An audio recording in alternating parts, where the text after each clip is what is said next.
नमस्कार साथियों, मेरा नाम नितिन खन्ना है और मेरे चैनल पर आपका स्वागत है। आज का मेरा वीडियो है कि जो आप केस तो देखो, आप हर कोई आदमी लड़ता है, पूरी मेहनत करता है, लेकिन उसके साथ जब आर्गुमेंट्स होते हैं या बहुत ऐसी स्टेज आती है कि आपको जजमेंट्स की जरूरत पड़ती है और आपको कोर्ट में जजमेंट्स फाइल करनी पड़ती हैं। क्योंकि अगर आप ट्रायल कोर्ट में प्रैक्टिस कर रहे हैं तो आपको कई बार ऐसा होता है, हायर कोर्ट्स का लॉ दिखाना पड़ता है, सुप्रीम कोर्ट का लॉ दिखाना पड़ता है, तो वो जजमेंट्स कैसे ढूंढते हैं। बहुत सारे जर्नल्स आते हैं, तो मैं आपको इस वीडियो के थ्रू एक कोर्ट की लाइब्रेरी भी दिखाऊंगा और इसके अलावा मैं आपको ये भी बताऊंगा कि जजमेंट्स को सर्च कैसे करते हैं। और इसके अलावा मैं आपको ये बताऊंगा कि अगर आपने जजमेंट ढूंढ ली है, निकाल ली है, तो उसको कोर्ट में फाइल करने का क्या तरीका है, कोर्ट में आप कैसे उसको फाइल करें। इससे पहले मैं अपना वीडियो स्टार्ट करूं, अगर आपको मेरे वीडियोस पसंद आ रहे हैं तो आप मेरे वीडियो को लाइक कर सकते हैं, मेरे चैनल को सब्सक्राइब करना मत भूलिए और इस वीडियो को शेयर जरूर करें। आइए अपना वीडियो स्टार्ट। तो बहुत बार ऐसा होता है जब आप अपने केस को आर्गू करते हैं तो उसमें आपको सपोर्ट में जजमेंट्स फाइल करनी पड़ती हैं। बहुत सारी ऐसी जजमेंट्स होती हैं जो आप फाइल करते हो। देखिए, लॉ बहुत वास्ट है, केसेस बहुत ज्यादा तरीके के होते हैं, तो हर केस में आप समझिए अलग अलग जर्नल्स आती हैं, तो आपको अलग अलग जर्नल से आपको जजमेंट्स ढूंढना बहुत मुश्किल होता है। कि देखिए, सपोजिंगली जैसे जजमेंट्स के लिए मैं फॉर एग्जांपल दूं आपको, AIR सबसे कॉमन है, इसके अलावा DRJ, DLT, criminal law journal, इसके अलावा स्केल, SCC। अब तो खैर ऑनलाइन प्लेटफॉर्म्स भी बहुत सारे हो गए हैं, तो जितने सारे प्लेटफॉर्म्स होंगे, जितनी सारी बुक्स होंगी, उतनी सारी कंफ्यूजन भी हो जाती है कि आपको अपनी जजमेंट्स ढूंढनी कहां से है। तो मैं आपको, चलिए पहले आपको लाइब्रेरी दिखाता हूं, आपको 30 हज़ारी कोर्ट की पहले लाइब्रेरी दिखाता हूं मैं आपको कि लाइब्रेरी कैसी होती है, उसमें कितनी सारी बुक्स होती हैं और जजमेंट अगर आपको नहीं पता तो ढूंढना कितना मुश्किल होता है। आइए आपको मैं पहले लाइब्रेरी दिखाता हूँ। तो ये हमारी 30 हज़ारी कोर्ट की वेस्टर्न विंग साइड की एक लाइब्रेरी है। इसमें देख सकते हैं आप कितने सारे मैनुअल, जर्नल्स, कितनी सारी बुक्स रखी हुई हैं। आइए मैं आपको थोड़ा सा आगे ले जाके दिखाता हूँ। ये देखिए, साइड पे बैक पोर्शन पे भी बहुत सारी बुक्स रखी हुई हैं।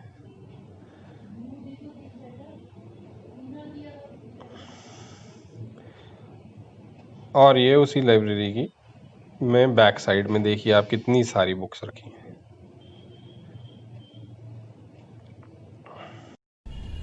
तो ये हमारे एक 30 हज़ारी कोर्ट की एक लाइब्रेरी थी। 30 हज़ारी कोर्ट में 5-6 लाइब्रेरी हैं, बड़ी बड़ी लाइब्रेरीज भी हैं, इससे भी बड़ी लाइब्रेरीज हैं। तो इनमें अगर आपको जजमेंट ढूंढनी हो तो आपके लिए बड़ा मुश्किल हो जाएगा और आपको नहीं पता कि जजमेंट कैसे ढूंढनी है। अब मैं आपको थोड़ा अपना, जिससे मैं सर्च करता हूं, मेरे को बहुत अच्छी कन्वीनियंट लगती है, मैं आपको सबसे पहले वो बुक दिखाता हूं। वो है AIR मैनुअल। वो बहुत सारे एडिशंस में आती है, मतलब उसके अभी तक 45-50 एडिशन आ चुके हैं। अब वो बेयर एक्ट वाइज है, A to Z, मतलब A से कोई बेयर एक्ट स्टार्ट हो रहा है तो उसमें सारी उसकी सेक्शन वाइज अलग अलग सारी जजमेंट्स दी होंगी ऑल ओवर इंडिया आज तक जो आई हैं सारी। इसके अलावा B में अगर देखे जाएंगे तो सारे B से बेयर एक्ट हैं। तो मैं आपको अब पहले बुकलेट दिखाता हूं, आपको बुक जो है वो आपको मैं दिखाता हूं, AIR मैनुअल, और साथ ही मैं आपको उसके अंदर ये भी दिखाता हूं कि जजमेंट्स दी कैसे होती हैं उसके अंदर।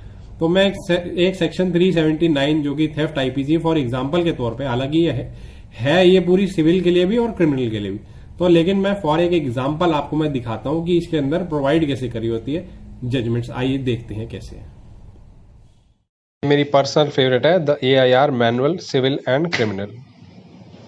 ये 378 थेफ्ट इसमें डिफाइंड है और नीचे सारी जजमेंट्स दी हुई हैं। देखिए कितना डिटेल में दिया हुआ है, आप किसी भी इसमें पॉइंट पे देख सकते हैं।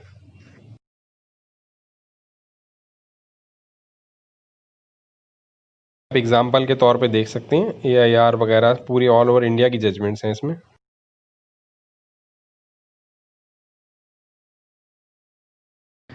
ये भी आप और देख सकते हैं, बहुत सारी जजमेंट्स दी हुई हैं एक एक पॉइंट पे।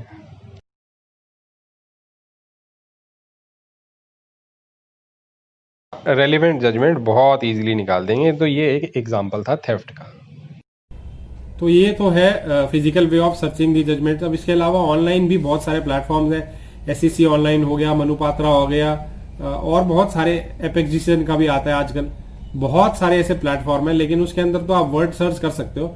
जो मैनुअल्स होती हैं उनके अंदर आपको एग्जैक्ट लॉ पता होना चाहिए कि आप कौन से सेक्शन के अंदर आप जजमेंट सर्च कर रहे हो। इसके अंदर मैनुअल्स के अंदर वर्ड सर्च का कोई फॉर्मेट नहीं है, तो वर्ड बाय वर्ड आप उसमें नहीं सर्च कर सकते। इसके अंदर आपको कानून पता होना चाहिए कि ये पर्टिकुलर एक्ट है, इसके अंदर पर्टिकुलर ये सेक्शन है जो कि हमने रिलाई किया या दूसरी पार्टी ने रिलाई किया, तो वो आप फिर उसके अंदर आप जजमेंट ढूंढोगे तो आप यकीन मानिए दुनिया जहान की आपको जजमेंट मिल जाएगी। आपको बहुत सारे आर्गूमेंट समझ आ जाएंगे, आपने आर्गूमेंट्स कैसे करनी है, और बहुत सारी आपको जजमेंट्स मिल जाएंगी। तो ये एक तरीका है। अब मैं आपको बताता हूं कि जजमेंट्स जो है कोर्ट में कैसे फाइल करें। उससे भी पहले मैं आपको ये बताऊं कि जजमेंट को पढ़ना कैसे चाहिए। जजमेंट को कभी भी आप हेड नोट से मत पढ़ें। हेड नोट से सपोर्ट मिलता है, जाहिर सी बात है, लेकिन हेड नोट ही अपने आप में जजमेंट नहीं होती। जजमेंट उसके बाद स्टार्ट होती है पूरी। कभी भी देखेंगे कोर्ट जो होगी वो जजमेंट, अगर आप उनकी ओरिजिनल देखेंगे तो उसमें कोई हेड नोट नहीं होता, पर जो हमारे पास मैनुअल्स आती हैं या जो भी हमारे पास जर्नल्स आती है उनके अंदर हेड नोट दिए होते हैं, वो हमारी कन्वीनियंस के लिए होते हैं। उन्होंने बताया होता है इस पैराग्राफ के अंदर ये चीज लिखी है, लेकिन बहुत बार ऐसा भी होता है कि वो जो ऊपर चीज लिखी है वो अंदर चीज हमें नहीं मिलती, ऐसा भी होता है। और दूसरी बात, जब आप कोर्ट में आर्गू करेंगे तो आपको जजेस को जब आप बताएंगे जजमेंट, तो आपको वो पैरा रेलिवेंट पैरा ही पढ़ना होगा, खाली हेड नोट से काम नहीं चलेगा। तीसरी बात, आप जो है जजमेंट को पूरा का पूरा पढ़ें, क्योंकि कई बार ऐसा होता है कि ऊपर हेड नोट मिसलीडिंग दिया होता है और अंदर जजमेंट कुछ और निकलती है। कई बार ऐसा भी होता है कि जजमेंट आपके अगेंस्ट की होती है, तो वो चीज आप ना करें, वो ब्लंडर आप ना करें। जजमेंट को हमेशा पूरा पढ़ें। इसके अलावा जो रेलिवेंट पोर्शन है उसको आप हाईलाइट कर लें, हाईलाइटर ले लें। इस तरह के हाईलाइटर आते हैं, जैसे मेरे पास ये पिंक रखा है और भी ये ब्लू रखा है, तो ऐसे हाईलाइटर्स मेरे पास पड़े हैं। मैं तो रेलिवेंट पोर्शन जो है हाईलाइट कर लेता हूँ और उसको फ्लैग भी कर देता हूँ, तो वो जजमेंट को पढ़ने में और जो कोर्ट होती है उनको पढ़ाने में आसानी होती है। वो हाईलाइटेड पोर्शन आप कोर्ट को पढ़ा दें, क्योंकि पूरी जजमेंट आप पढ़ने बैठेंगे इतना कोर्ट के पास टाइम नहीं होता। कई बार ऐसा भी होता है आपको 10-10 जजमेंट पे रिलाई करना होता है, तो आप हमेशा रेलिवेंट पोर्शन पढ़ दें। तो ये तो हुई जजमेंट पढ़नी कैसे है कोर्ट के आगे। अब कोर्ट में फाइल कैसे करनी है, ये भी अपने आप में एक इंपॉर्टेंट चीज है। सपोजिंगली आपने 5 जजमेंट फाइल करनी है, ये एक फिगर मैं ले रहा हूं 5 जजमेंट। उन जजमेंट्स का आप बेस्ट है कि आप एक इंडेक्स बना लें, उस पर लिख दें कि यह किसकी तरफ से फाइलिंग हो रही है जजमेंट। प्लेंटिफ की तरफ से हो रही है, डिफेंडेंट की तरफ से हो रही है, पेटिशनर की तरफ से, रिस्पोंडेंट, अपीलेंट की तरफ से हो रही है, रिस्पोंडेंट की तरफ से हो रही है, अक्यूज की तरफ से हो रही है या कंप्लेनेंट की तरफ से हो रही है, तो वो आप उसके ऊपर लिख दें। अब आप पेजिनेट कर दें, अपनी एक सीरियल वाइज बना के जजमेंट्स को पेजिनेट कर दें, जिसपे आप नंबर लिख दें 1 2 3 4 5 6। जजमेंट के ऊपर तो नंबर होता ही है, लेकिन आप लिख दें। अब आप बता सकते हैं कि अगर 5 जजमेंट है तो ये पेज नंबर 35 पे फॉर एग्जांपल ये जजमेंट है और ये रेलिवेंट पोर्शन है, आप ये पढ़ लें। तो आप नंबरिंग अगर आपने जजमेंट्स की भी करी होगी तो आप वो दिखा सकेंगे। दूसरी बात ये है बहुत इंपॉर्टेंट कि आप इंडेक्स जो बनाएंगे उसके अंदर जजमेंट की साइटेशन लिखें, जजमेंट का नाम लिखें और उसके अंदर क्या होल्ड किया है वो लिख दें इंडेक्स के अंदर, और साथ ही साथ कौन से पैरा के अंदर ये होल्ड किया है ये आप बता दें।